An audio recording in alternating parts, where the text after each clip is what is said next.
Hello everyone, welcome to my channel. Bold and beautiful today. Brooke drowned after falling into the sea. Ridge took her to the emergency room.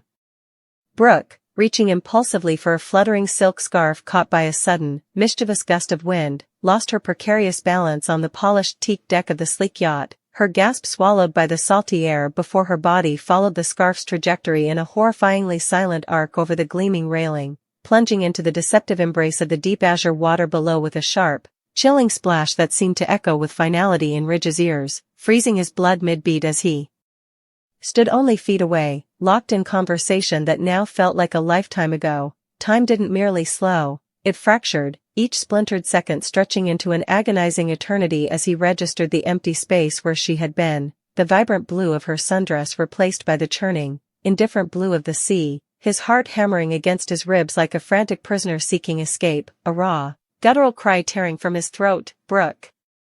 A sound ripped from the very core of his being, laced with disbelief and a dawning horror that clawed at his sanity as he vaulted towards the railing, his designer shoes skidding uselessly on the wet deck, his world telescoping down to that single, horrifying point where she had disappeared beneath the surface, the water already smoothing over, erasing her as if she had never existed, leaving only expanding rings and the terrifying void beneath.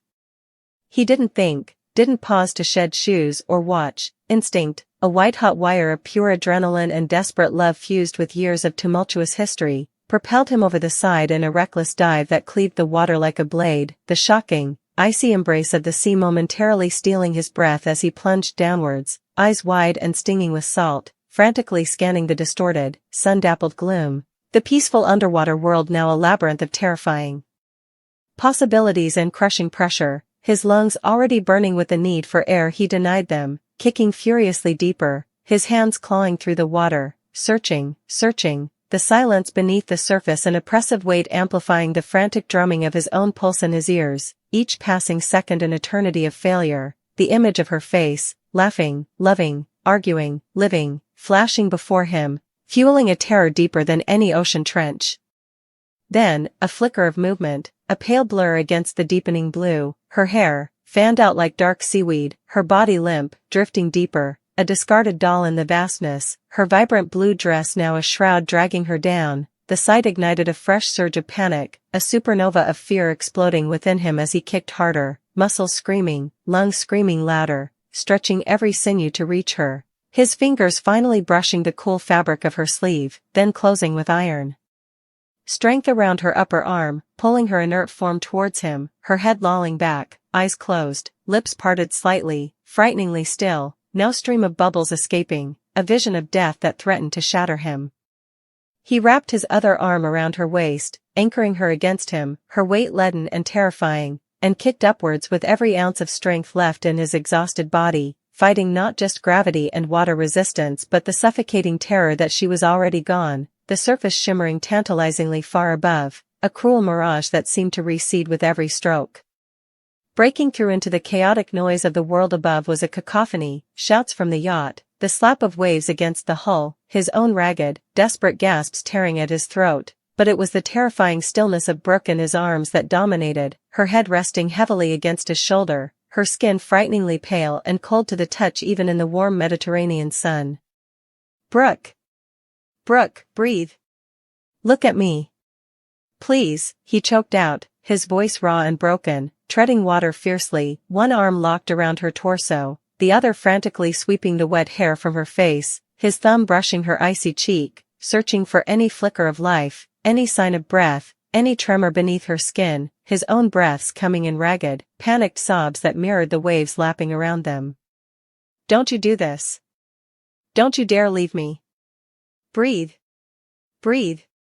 He shook her gently, then more urgently, terror stripping away all composure, leaving only primal desperation.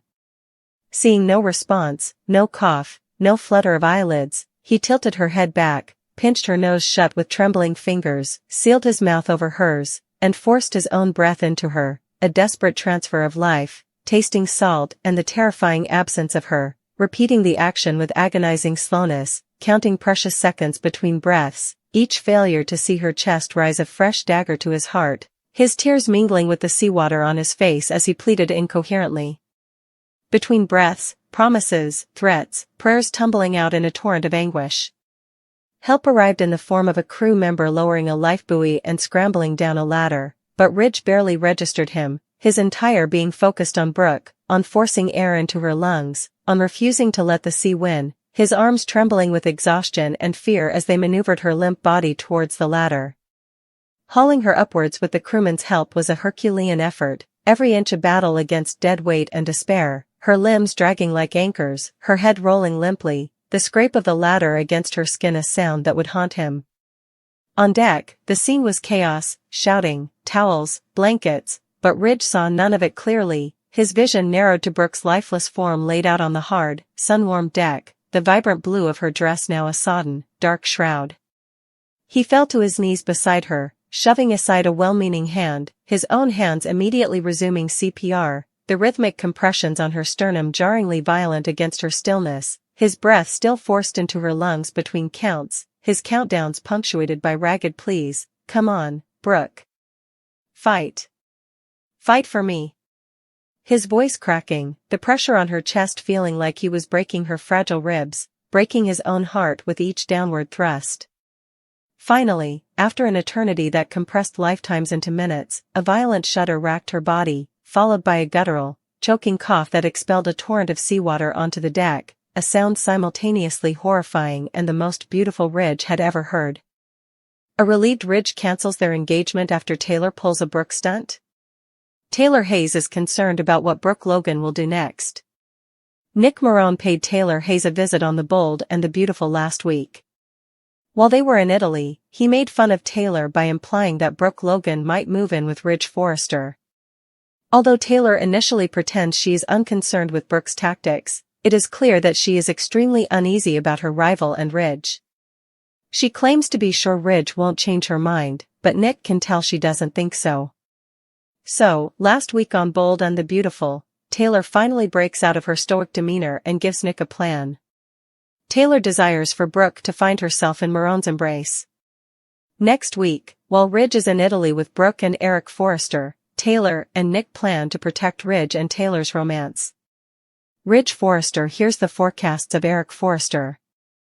Last week on Bold and the Beautiful, Eric screams at Ridge over the risk of losing Brooke forever at Forrester Creations.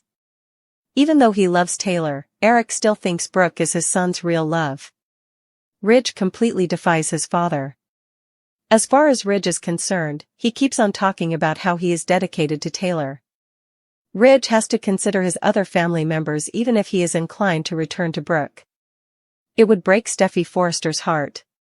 However, Eric skillfully sidesteps that by stating that they are adults and that the heart desires what the heart desires. And he has cited Taylor's candor as one of the reasons he has remained faithful to her on Bold and the Beautiful. She no longer engages in the games that Brooke Logan used to play. But that concept for Ridge is going to be ruined by Taylor. Brave and gorgeous, Ridge is enraged as Taylor makes use of behind Ridge and Brooke's backs. A desperate Taylor Hayes teams up with Nick Marone in Brooke's playbook Bold and the Beautiful. Brooke would do things like this, and Ridge didn't like it. His decision to pick Taylor over Brooke was largely based on Taylor's candor. Particularly when he believed Brooke had betrayed him by participating in the takeover of Forrester Creations. However, last week on Bold and the Beautiful, Eric informed his son that he was mistaken about Brooke's motivations. Her goal was to reclaim the business for the Forrester family. This could blow up in Taylor's face now that she is conspiring with Nick. B&B, Brooke unknowingly gets a way back to Ridge thanks to Taylor. Ridge Forrester's animosity toward Nick Marone has been openly expressed on Bold and Beautiful. And he's told Taylor on numerous occasions how much he hates the man. Ridge also stated unequivocally that he does not want Nick to accompany them to Italy. By asking Nick to go and keep Brooke busy, Taylor defied Ridge's desires. Nick tells Brooke that Taylor wanted him to go on the trip, which is how Ridge finds out. Brooke now has the strongest justification yet for Ridge to call off his engagement to Taylor and return to her. Brooke just needs to remind Ridge of the original reason he ran to Taylor. He believed she had plotted the takeover behind his back. However, Taylor and Nick are now plotting behind his back, doing the same thing. In Italy, she wanted Marone to act as her guardian. Taylor Hayes had meticulously constructed around her rekindled engagement to Ridge Forrester began to crack under the insidious pressure of an old, familiar specter, Brooke Logan. Nick Marone's recent visit, dripping with taunts about Brooke potentially exploiting Ridge's proximity during their impending Italy trip with Eric Forrester, didn't just scratch the surface of Taylor's confidence, it plunged a dagger into its core. Her initial attempts to project unwavering certainty, proclaiming Ridge immovable, a fortress against Brooke's legendary allure, were transparently thin armor. Nick, an astute observer of human frailty, saw the tremor beneath the stoic facade, the flicker of doubt in her eyes that betrayed the depth of her insecurity. This wasn't merely concern, it was the resurgence of a primal fear, the terror of history repeating itself, of Brooke once again pirouetting into the center of Ridge's universe and shattering Taylor's hard-won happiness. Driven by this escalating panic, Taylor abandoned her carefully cultivated image of integrity, the very quality that had become her primary weapon against Brooke. In a moment of profound hypocrisy, she unveiled a desperate, manipulative gambit to Nick. Her explicit desire was for Brooke Logan to end up in Nick Marone's arms. This wasn't passive hope, it was an active conspiracy, a directive born of fear, designed to neutralize the Brooke threat by redirecting her affections towards Nick, thereby safeguarding Taylor's claim on Ridge. Thus, the stage was clandestinely set for next week's drama in Italy, not just as a business trip or romantic getaway for Ridge and Taylor, but as a covert battlefield where Taylor and Nick would collaborate behind the scenes, their shared mission being the preservation of Ridge by orchestrating a romantic diversion for Brooke. Simultaneously, within the opulent confines of Forrester Creations, Ridge Forrester found himself weathering a different kind of storm, one fueled by paternal concern rather than romantic rivalry, yet equally potent in its potential to destabilize his current trajectory. Eric Forrester, despite his genuine affection and respect for Taylor Hayes, remained an unshakable believer in the elemental, often destructive, connection between his son and Brooke Logan. He hammered relentlessly at Ridge, voicing the stark possibility that this commitment to Taylor might irrevocably sever his chance with his true love, Brooke. Ridge's resistance was fierce and vocal. He parroted his commitment mantra, painting his choice of Taylor as final, absolute, and rooted in her contrasting virtues, her honesty, her stability, her lack of the manipulative games he associated so painfully with Brooke's past. He fortified his stance with familial duty, invoking the potential devastation to Steffi, whose loyalty to Taylor was unwavering and whose happiness was deeply intertwined with her mother's union with Ridge. Eric, however, wielded the powerful, romantic counter-argument of the heart's undeniable desires, dismissing adult children's potential objections as secondary to the pursuit of authentic, overwhelming love. Crucially, Ridge anchored his rejection of Brooke and his embrace of Taylor in a specific, defining principle: trustworthiness. He explicitly cited Taylor's honesty as the bedrock of his decision, a stark contrast to the perceived betrayal he endured when he believed Brooke conspired against the family during the recent Forrester Creations takeover attempt. This belief in Taylor's moral superiority, her immunity to the scheming that had tainted Brooke in his eyes, was the cornerstone of his commitment. It was the reason he felt secure, the justification for turning away from the tempestuous pull of Ridge. Eric's revelation that Ridge had misjudged Brooke's intentions during the takeover, that she was, in fact, working for the Forresters, subtly began to erode this foundation, planting a seed of doubt about Ridge's own judgment regarding Brooke's character, a seed that would soon find fertile ground. The profound, tragic irony lies in the fact that Taylor Hayes, in her panicked desperation to shield her relationship from Brooke, became the very architect of its potential downfall by morphing into the specter Ridge had fled from.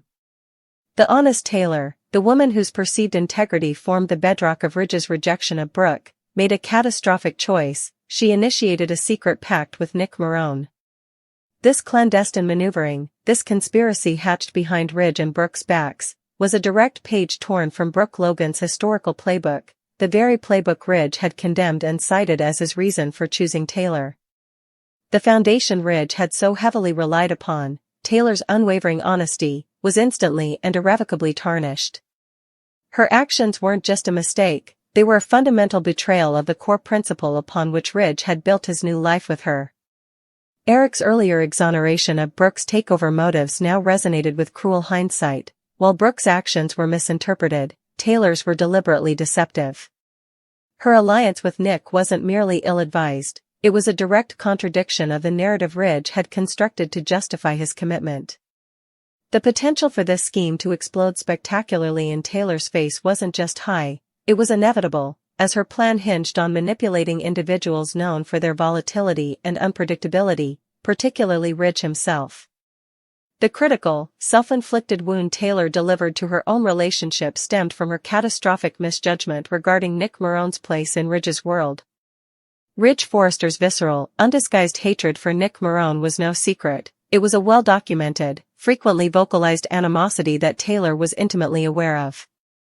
Ridge hadn't merely expressed dislike, he had articulated a profound loathing, discussing his contempt for Nick with Taylor on numerous occasions. He had drawn an unequivocal line in the sand regarding the Italy trip, Nick Marone was categorically not welcome. Yet, Taylor, blinded by her fear of Brooke and convinced her scheme was necessary, deliberately crossed this sacred boundary.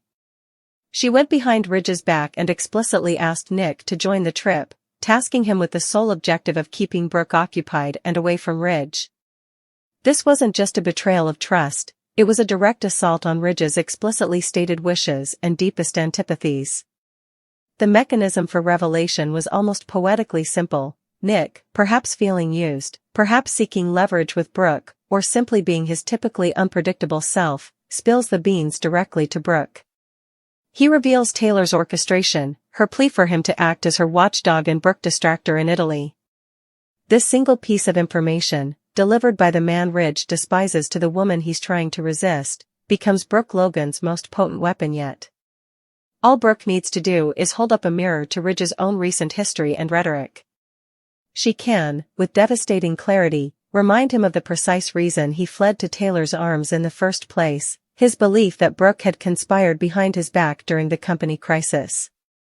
Now, the undeniable truth is that Taylor has done the exact same thing, conspiring behind his back with the man he loathes most, Nick Marone, to manipulate the situation in Italy. The hypocrisy is staggering, the parallel undeniable. Taylor, the purported bastion of honesty, has engaged in the very deception Ridge condemned in Brooke. In this moment, Taylor unintentionally dismantles her own primary advantage and hands Brooke the blueprint for her return. The path back to Ridge isn't forged through Brooke's own schemes, but through the spectacular implosion of Taylor's integrity, revealing that the woman Ridge placed on a pedestal of trust is, in his eyes, now playing the same manipulative game he thought he'd escaped. The engagement, built on the perceived moral high ground of Taylor's honesty, crumbles under the weight of her own desperate deception, leaving Ridge furious, disillusioned, and startlingly vulnerable to the true love narrative Eric championed and Brooke is now poised to embody, not as the schemer, but as the wronged alternative to a suddenly exposed hypocrite. Taylor's attempt to pull a Brooke stunt doesn't secure her future with Ridge, it catastrophically cancels their engagement by proving she's capable of the very betrayal Ridge thought defined her rival, thereby relieving Ridge of his commitment and opening the door Brooke had been desperately trying to unlock. Taylor dumped. New drama is started by Ridge's betrayal. The tragic engagement and life-changing accident of Ridge Forrester. Thus, the foundation has been set for Taylor to experience heartbreak following this significant journey to Europe. In addition, Bold and the Beautiful just gave away a major clue about what will happen to make Ridge change his mind and call off his engagement to Taylor. Brooke, Ridge, and Eric Forrester are all flying to Naples, Italy shortly, and Nick Marone is going to be part of this Italian vacation despite Ridge stating he doesn't want his brother around, especially after he just swiped some silk from Forrester Creations by delaying the delivery. Thanks to Brad Bell, we know this encounter in Naples alters Ridge's thinking. We were previously aware that an accident of some kind happened while they were abroad. We have a picture that was released by someone who happened to be close to the shoot. It's grainy because they were not really close, but watching the filming. Ridge is either plunging into the water or jumping in, as you can see. I pondered whether an accident may cause his life to flash before his eyes. A serious mishap is coming. Eric stated some things last week that weren't even subtle but were unmistakable signals when he was pressuring his son once more to break up with Taylor and start dating Brooke. You could lose Brooke forever, Eric warned. You take it for granted, he added. Brooke will always be present. It's a hard world out there, Eric continued, and questioned Ridge, what if Brooke wasn't there anymore? That sounds very pessimistic. I took another look at that behind-the-scenes picture of Ridge in light of the writer's overt insinuation, and it appears that he is purposefully plunging into the water. I assume that he is preventing Brooke from drowning. Flashbacks of the Portofino scene with Brooke in the gown on the boat crossing the water are often seen. Even though Brooke is wearing a heavy dress and goes overboard, they might attempt to recreate that scenario. Obviously, that would bring her down. I think Ridge is going to save her, anyway. Their whole relationship flashed before his eyes. He probably notices what Eric was saying after that. Brooke is the one he should be with. Inevitably, that leaves Taylor discarded and alone. After being dumped by Ridge Forrester, what will happen to Taylor Hayes next? We therefore worry what will happen if Ridge fires Taylor and calls off the engagement. So what about Taylor? We have some ideas, though. I would first like to see this come to pass. Taylor ends up in a romance with Bill Spencer. Additionally, don't tell me that Dollar Bill won't date the attractive woman who shot him. Bill's relationship with Taylor, despite the fact that she shot him in the back, would be perfect. Come on, I mean. Sheila Carter, who has shot multiple people, was once in Bill's bed. Bill is not dating. He hasn't experienced love in a long time. A Brooke Ridge reunion himself led to his own breakup. So Taylor could totally open up to him. He's experienced it, done it, and received the subpar t-shirt. Bold and the beautiful, Bill's best choice is Taylor. Additionally, neither Bill nor Taylor are likely to find a romantic partner in the near future. There aren't many men without partners. The only person who is roughly Taylor's age is Bill. Poppy Nozawa appears to be permanently on Bill's ex list, but there are other unmarried women he could date. He has no desire to reunite with her. She drove Luna Nozawa insane and is a horrible parent. Lee Finnegan, her sister, will be occupied caring for Luna, who is most likely still alive. Dr. Grace Buckingham is troubled herself. Bridget Forrester will not be staying. He was told, nope, nope, nope, not again, by Katie Logan.